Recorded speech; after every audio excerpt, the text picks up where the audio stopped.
South India shopping mall, the wedding మంత్ర, సరికొత్త wedding collection, south India shopping mall.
India's biggest horror fantasy అనమాట. ఆ cinema పేరే the రాజా సాబ్. ఎందుకంటున్నారంటే అది కూడా సెట్స్ చూసారు కదా ఎంత గ్రాండియర్గా ఉందో. ఆల్మోస్ట్ ఎంత పెద్ద సెట్ ఏ సినిమాకి వేయలేదంట ఇండియాలో. హారర్ ఫిల్మ్స్లో ఏ సెట్స్కి వేయలేదంట, ఐ మీన్ ఏ ఫిల్మ్కి వేయలేదంట. లైక్ బాలీవుడ్లో చాలా సినిమాలు చూసాం మనం, పెద్ద పెద్ద స్టార్స్ లైక్ అమితాబ్ బచ్చన్ గారు యాక్ట్ చేసిన ఇలాంటి సినిమాలు కూడా చూసాం. వాటికి కూడా ఇంత పెద్ద సెట్ అయితే వేయలేదన్నమాట. అందుకనే India's biggest horror fantasy film అని అంటున్నారు. సో అండ్ మీరు దీని ఇంపాక్ట్ ఎలా ఉండబోతుంది, ఈ సినిమా ఇంపాక్ట్ అనేది తెలుసుకోవాలనుకుంటే ముందు ఇక్కడికి వెళ్ళాలన్నమాట. దాని గురించి చూద్దాం. చూస్తున్నారు కదా, సో నార్మల్లీ ఇవన్నీ కూడా భయపెడుతున్నాయి సెట్స్ అంతా కూడా, బట్ ఇప్పుడు మాత్రం బాగా భయపెట్టబోతుంది అనమాట. చూడండి ఒకసారి, అటు చూడండి. ఇది మొత్తం ఒక ఐ మీన్ మనం చేతబడి చేసే ప్లేసులకు వచ్చినట్టు ఫీలింగ్ అవుతుంది. నిజంగా చేతబడులు ఉన్నాయేమో అనే భయం కూడా మొదలవుతుంది ఇలాంటి ప్రదేశాలు చూస్తుంటే. చాలా రియలిస్టిక్గా చేశారు. అండ్ మీరు చూస్తున్నారు కదా అక్కడ, అదిగోండి ఆపోజిట్లో కూర్చున్న మహిళలు కూడా మనకి మాంత్రికురాల్లా కనిపిస్తున్నారు నార్మల్ దాని ఇంపాక్ట్ వల్ల. అండ్ చూడండి అక్కడ మొత్తం ఒక గుడ్లు కూడా పెట్టారు, రియల్ గుడ్లు. అక్కడ నిమ్మకాయలు, కుంకుమ కలిపిన రైస్ అది అనమాట. అది నార్మల్గా రక్తం కలిపిన రైస్ లాగా మనకి సినిమాల్లో చూపిస్తూ ఉంటారు. చూశారు కదా, నార్మల్ ఇక్కడ హీట్ అయితే చాలా దారుణంగా ఉంది. మేబీ మీరు ఆన్ స్క్రీన్ కాబట్టి మీరు దీన్ని అబ్జర్వ్ చేయలేరు, నేను కాబట్టి ఎక్స్పీరియన్స్ చేస్తున్నాను. ఇదిగోండి ఇక్కడ చూడండి, ఒక పొట్టేలు తలకాయ అనమాట. బట్ రియల్ కాదు, ఇది విఎఫ్ఎక్స్. బికాజ్ యానిమల్ని మనం హెరాస్ చేయకూడదు కాబట్టి, యానిమల్స్ని మనం బాధ పెట్టకూడదు కాబట్టి అక్కడ అన్ని మొత్తం సెట్సే ఉన్నాయి. అండ్ ఇంకా మనం చూద్దాం, వెళ్ళరండి ఒకసారి. యా ఇదిగో దిస్ వన్ చూడండి, ఒక రియల్ చేతులు ఎముకలు పుర్రెల్లాగా డిజైన్ చేశారు. ఇది ఇందాక మనం అక్కడ చూసిన పొట్టేలు కొమ్ము అనమాట, విరిగిపోయింది. ఇక్కడ ఉంది, మేబీ సినిమాలో అది భాగమేమో. సో ఇది కూడా చూడండి, తెలియకుండానే నేను ఒక రియల్ చేతబడులు చేసే ఒక డార్క్ ప్లేస్ని మనం ఎక్స్పీరియన్స్ చేసినట్టుంది. ఏదో వార్తల్లో వస్తుంది కదా లీక్ అయిందని, అలా ఉందన్నమాట. చాలా బాగుంది సెట్స్ అయితే.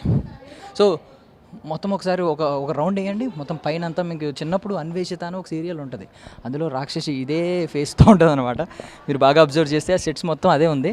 చిన్నప్పుడు నేను చాలా భయపడేవాడిని, 90s కిడ్ని కాబట్టి. అండ్ పదండి ఇంకా నెక్స్ట్, ఈ హీట్ని అయితే మీరు ఎక్స్పీరియన్స్ చేస్తారు. ఇప్పుడు గ్రాండియర్ని ఇక్కడ నుంచి చూడాలి కాబట్టి ఆ గ్రాండియర్ని అయితే నేను ఇప్పుడు మీకు చూపించబోతున్నాను. కమాన్, బై ద వే ఒకసారి ఈయనకి నమస్కారం పెట్టుకుందాం. మంచో చెడో పక్కన పెడితే కోపం వస్తుంది ఈయనకి.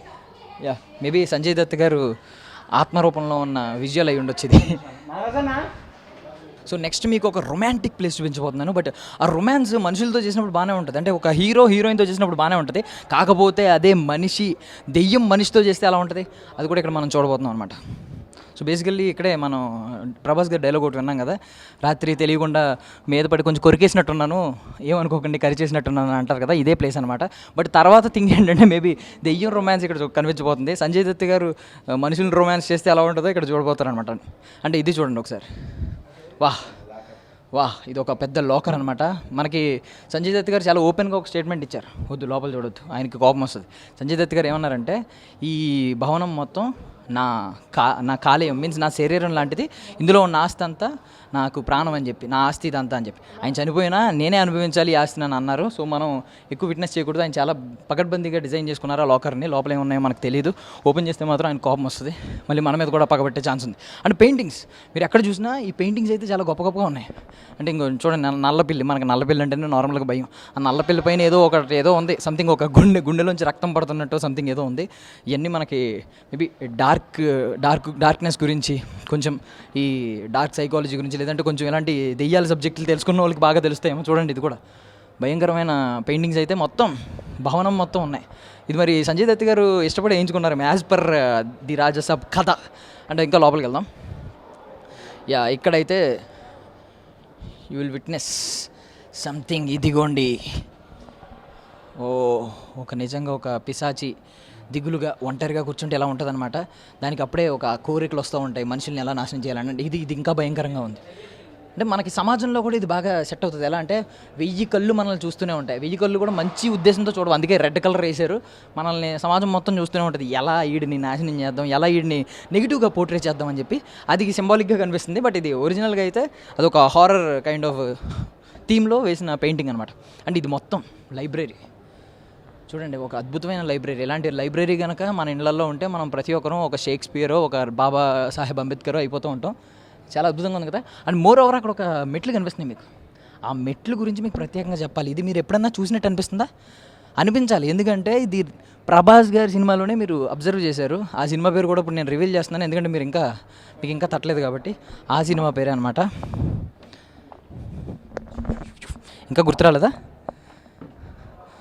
సో ఒక లవ్ స్టోరీ, ప్రభాస్ గారు ఒక లవ్ స్టోరీలో రీసెంట్గా యాక్ట్ చేశారు. దాని పేరే రాధేశ్యామ్. వదిలే, పైకి వెళ్తుంటే కొంచెం భయంగా ఉంది నాకు కూడా. రాధేశ్యామ్ సినిమాలో ప్రభాస్ గారు ఫస్ట్ ఒక ప్రీల్యూడ్, ఒక టీజర్ వచ్చింది కాబట్టి ఆ గ్లిమ్స్లో ఫస్ట్ ప్రభాస్ గారు ఇలా దిగుతూ ఉంటారు. ఇదే ఆ సెట్ లాగా ఉందన్నమాట. మేబీ ఇదే సెట్టో లేదంటే దాని కైండ్ ఆఫ్ డిజైన్ ఇది కూడా ఉందో లేదు. అండ్ మోర్ ఓవర్ ఒకసారి సంజయ్ దత్ గారిని చూపించు. సో సంజయ్ దత్ గారిని ఇక్కడ అబ్జర్వ్ చేస్తే ఆయన ఎప్పుడో పురాతన కాలంలో జన్మించిన వ్యక్తి. ఆయన మనవల్లో ఒకడు ప్రభాస్ గారు, యాజ్ పర్ ది రాజాసాబ్ కథ. బట్ పురాతన కాలంలో కూడా ఎంత స్వాగ్, ఎంత స్టైలిష్గా ఉన్నారు సంజయ్ దత్ గారు. ఇదనమాట మన ఐ మీన్ జెన్జీ కదా ఇప్పుడు అంతా. సో జెన్జీకి అనుగుణంగా ఉండేలా డిజైన్ చేశారనమాట ఇదంతా.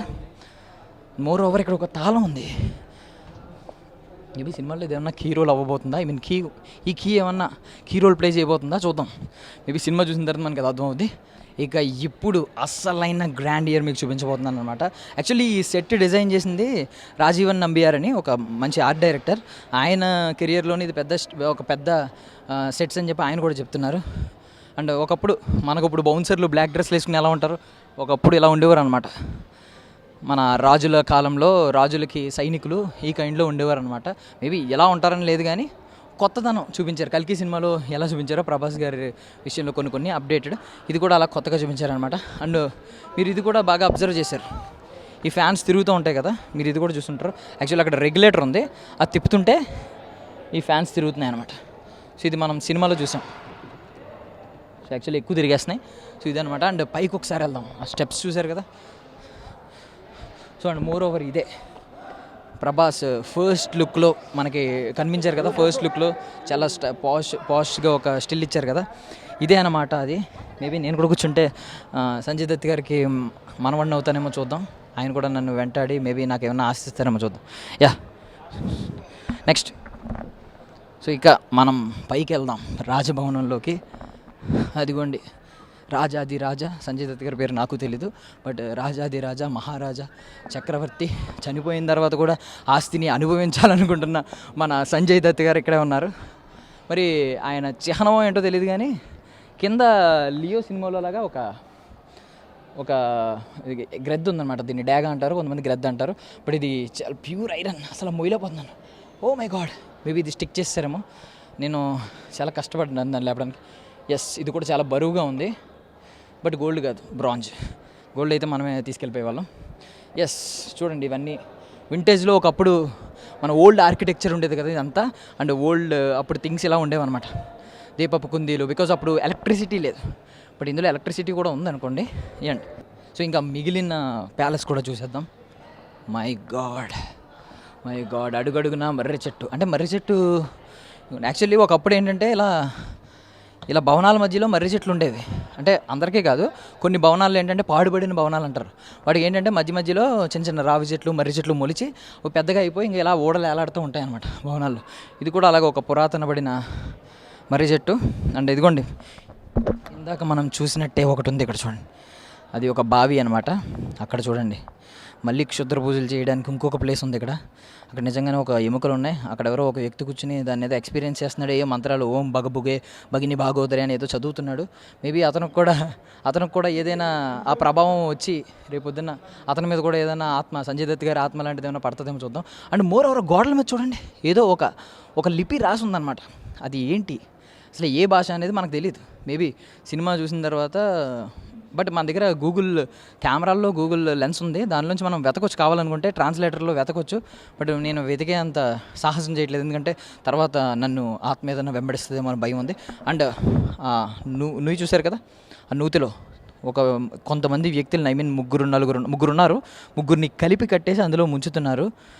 సో ఇది మేబీ పురాతన కాలంలో ఇలాంటి శిక్షలు ఉండేవేమో మేబీ ఆ టైంలో. అండ్ అక్కడ ఒక పంచి కట్టుకుని ఒక దేవుడిలా ఉన్నాడు. అతను మనిషా లేదంటే ఇలాంటి డార్క్ దానిలో మనకి నార్మల్గా ఒక మన డివోషనల్గా స్వామీజీలు బాబాలు ఎలా ఉంటారో ఒక డార్క్ దానిలో కూడా అలాంటి వ్యక్తి ఏమో అవ్వచ్చు, లేదంటే ఒక మనిషిని చంపేసి అక్కడ ఏమన్నా నిలబెట్టారేమో అని కూడా అనుకోవచ్చు. మొత్తం పుర్రెలతోనే డిజైన్ చేశారు. అండ్ మోర్ ఓవర్ మీకు ఫాంట్ అయితే మాత్రం మీకు ట్రాన్స్లేట్ చేసుకోవడానికి మీకు చూపించాం కదా, స్క్రీన్ షాట్ తీసుకుని ఒకసారి ట్రాన్స్లేట్ చేయండి, అందులో ఏముంది. సో మొత్తం ఇదంతా అనమాట. మనం ఇదంతా తిరిగితే మనకు ఓపిక కూడా సరిపోదు కాబట్టి, నాకు సరిపోదు కాబట్టి, ఆల్రెడీ నేను చాలా వీక్గా ఉన్నాను. ఇప్పటికే దెయ్యం పట్టుద్దేమో అని భయంతో ఉన్నాను. ఇంకా వీక్ అయిపోతే ఖచ్చితంగా దెయ్యం పట్టుద్ది. పట్టకపోయినా నేనే పట్టినట్టు ఫీల్ అవుతాను కాబట్టి వెళ్ళిపోదాం. అన్న మనం నెక్స్ట్ సెగ్మెంట్కి వెళ్ళిపోతే ప్రభాస్ గారు అనగానే మన అందరికీ గుర్తొచ్చేది ఏంటంటే, బికాజ్ ఆయన గురించి ప్రతి సెలబ్రిటీ చెప్పేది భోజనాలతో పెట్టి చంపేస్తారని చెప్పి. మనకి డార్లింగ్ సినిమాలో ఒక క్యారెక్టర్ ఉంటుంది, బాబు తిన్నావా అని చెప్పి. ప్రభాస్ గారు ఒరిజినల్ క్యారెక్టర్ అదే అనమాట.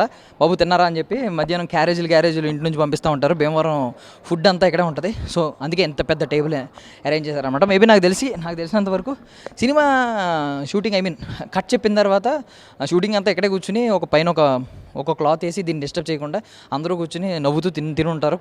నాకు తెలిసి అట్లీస్ట్ షూట్ ఎండ్ అయిపోయిన తర్వాత అయినా దీని మీద తినుంటారేమో అనిపిస్తుంది. చాలా బాగుంది కదా. ఒకప్పుడు రాజులు దాంట్లో ఎలా ఉండేదన్నమాట. మనకి మల్లీశ్వరి సినిమాలో చెప్తాడు కదా, అక్కడ నెయ్యి అక్కడ పప్పు ఉంటుంది, నెయ్యి తెచ్చుకోవాలంటే ఆ చివరికి వెళ్ళాలి, నెక్స్ట్ టైం వచ్చినప్పుడు అటువైపు కూర్చుంటా అని వెంకటేష్ గారు కామెడీ చేస్తారు కదా, సేమ్ ఆ కైండ్ ఆఫ్ టేబుల్ ఉందన్నమాట. ఒక పెద్ద టేబుల్. మేబీ రాజుల కాలంలో ఒక 10 మంది 15 మంది 20 మంది కలిసి తినేవారేమో ఇలాగా. ఇక మనం ఫుడ్ ఐటమ్స్ చూసాం, మరి ఫుడ్ ఎక్కడ తయారవుద్ది? కిచెన్లోనే కదా. సో అంత మంచి ఫుడ్ ఐటమ్స్ తయారు చేయడానికి కిచెన్ కూడా బాగుండాలి కాబట్టి ఇదిగోండి ఇదంతా కిచెన్ అనమాట. మన చిన్నప్పుడు మన అమ్మమ్మల ఇంట్లోకి వెళ్ళినప్పుడు చూస్తూ ఉంటాం. అంటే మన అమ్మలు కూడా కొంతమంది బాగానే చేసేవారు అనుకోండి, ఈ జనరేషన్లో లేదు. చూడండి అన్నీ మంచి అప్పడాలు, ఎండుమిర్చి ఇలాంటివన్నీ అప్పడాలు, కొన్ని ఏంటంటే పిండి వంటలు ఇలాంటివన్నీ కనిపిస్తూ ఉన్నాయి ఇక్కడ.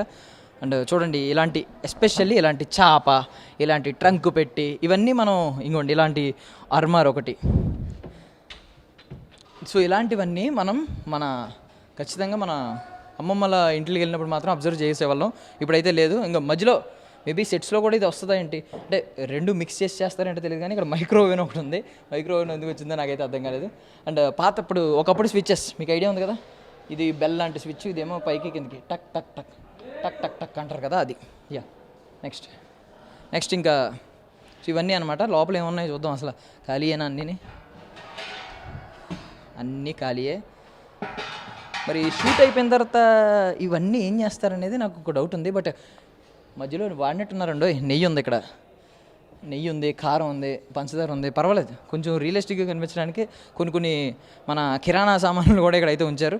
ఏంటి నాకు తెలియక అడుగుతున్నాను, సంజయ్ దత్ గారు అక్కడ కూర్చుని, ప్రభాస్ గారు అక్కడ కూర్చున్నారు, మళ్ళీ ఇక్కడ కూడా ఒకటి ఉంది. అంటే ఎక్కడ ఖాళీ దొరికితే అక్కడ కూర్చుంటూ ఉంటారేంటి? ఆయన కూర్చోడానికి ఇలాంటి పెద్ద సింహాసనాలు వేస్తూ ఉంటారేంటి? సర్లేండి పదండి వెళ్దాం. ఇక ఫైనల్లీ ఇంకొక ప్లేస్ చూపిస్తున్నాను. మొత్తం విజువల్స్ నేను మీకు చూపించలేను కాబట్టి మేమైతే విజువల్స్ అన్నీ మీకు ప్లే చేస్తూ ఉన్నాం. ప్రతిదీ చూడండి. బట్ దీని గురించి నేను ఎక్స్ప్లెయిన్ చేయాలి.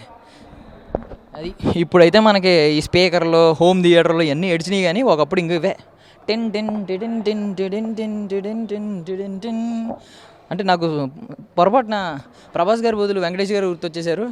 నువ్వు నాకు నచ్చో సినిమాలో వాయిస్తారు కదా, నాకు ఆ కైండ్ గుర్తొచ్చిందనమాట. గుర్తొచ్చి ఇది జరుగుతుంది. సో పియానో కూడా ఒక డిమానిక్ స్టైల్లో చేశారు. మేబీ ఇది మనం ముట్టుకోకూడదేమో. ఇది ప్రభాస్ గారు పియానో కాదు, సంజయ్ దత్ గారు పియానో. ఆయన మేబీ ఎందుకు డిజైన్ చేసుకున్నారో నాకు అర్థం కాలేదు, కానీ భయపెడుతూనే డిజైన్ చేశారు. దీనిలోంచి ఖచ్చితంగా నాకు తెలిసినంత వరకు ఏదో ఒక మంచి మ్యూజిక్ సంజయ్ దత్ గారు ప్లే చేయడం మనం వినడం జరుగుతుంది అనమాట. అంటే తమన్ గారే ఇస్తారు ఆ బీజిఎం. అద్భుతమైన బీజిఎం ఇవ్వబోతున్నారు, భయపెట్టే బీజిఎం. అద్భుతమైందంటే మళ్ళీ వేరేది అనుకోవచ్చు. అండ్ ఎంత నెగిటివ్, ఇంత డార్క్ సెట్స్లో కొంచెం ఒక ఏంజెల్లా కనిపించింది. Thank you so much. కొంచెం నీ వెలుగు చూసిన తర్వాత కొంచెం నాకు భయం పోయింది అనమాట. భయం తగ్గింది, కొంచెం పాజిటివిటీ వచ్చింది. Thank you so much. But Angel చేతిలో వెలుగుంది. Maybe lamp. అంటే ప్రభాస్ గారికి సెట్స్లో ఈ కథ, రాజాసాబ్ కథలో ప్రభాస్ గారికి సపోర్ట్ చేయడానికి కొన్ని పాజిటివ్ పవర్స్ కూడా ఉన్నాయన్నమాట. నెగిటివ్ ఆరాలే కాదు, కొన్ని పాజిటివ్ ఆరాలు కూడా, అలాంటి ఏంజల్ ఆరాలు కూడా ఉండబోతున్నాయని అర్థమవుతుంది. సో ఓవరాల్గా చూడండి, ఒక్క రౌండ్ వేయండి. అమ్మా 2 కళ్ళు చాలా అన్నారు. చుట్టూ ఒక 10 కళ్ళు ఉన్నా కూడా సెట్స్లో ఏదో ఒక భాగం మన కంటికి అందకుండా మిగిలిపోయేలా ఉందన్నమాట. ఇది సిచ్యువేషన్. సో అందుకే అన్నారు biggest horror fantasy ever in Indian history, in Indian film history అని చెప్పి. ది రాజా సాబ్ మారుతి గారి కెరియర్లో ఖచ్చితంగా ఒక సూపర్ చిత్రంగా మిగిలిపోబోతుంది. అండ్ ప్రభాస్ గారి టైమింగ్ని, కామెడీ టైమింగ్ని మళ్ళీ మనం చూడబోతున్నాం. దాంతోపాటు ఒక సరికొత్త క్యారెక్టర్, ప్రభాస్ గారి ఒక డిమోనిక్ క్యారెక్టర్ మనం చూసాం కదా, ఆయన నాకు తెలిసి దాని ఏమంటారు మాంత్రికుడో సంథింగ్ ఏదో. సో ఆయనకి సంజయ్ దత్ గారికి ఒక టగ్ ఆఫ్ వార్ మనం చూడబోతున్నాం. సో అప్పుడు చూసినప్పుడు దీని గురించి ఇంకా గొప్పగా రివ్యూలు చెప్పుకుందాం. That's all for now. This is Darshan from I dream media. Thank you so much for watching.